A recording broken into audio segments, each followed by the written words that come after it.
Los derbis los vivimos siempre con más intensidad, ya no solo por nosotros, sino por la afición, además en casa.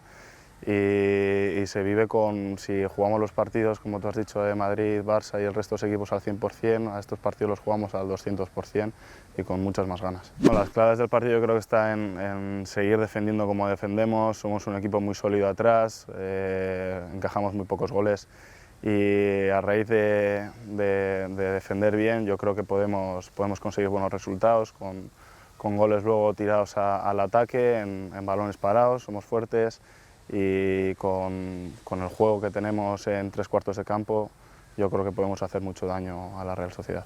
Bueno, tienen jugadores muy ofensivos, tienen a Oyarzábal, Odegaard, Januzaj, son muy verticales, con la portería siempre en mente y yo creo que somos un equipo que podemos contrarrestar muy bien esa baza que tienen y hacer ese fuerte que tienen una debilidad, digamos. No, siempre estar en el Athletic es disfrutar, al final tener la oportunidad de jugar o no, eso ya depende del entrenador y lo decide él. Al final estar en casa, el poder defender el escudo del Athletic y vivir todo el ambiente que se puede vivir en San Mamés es un sueño y una gran oportunidad y que espero disfrutarla al máximo.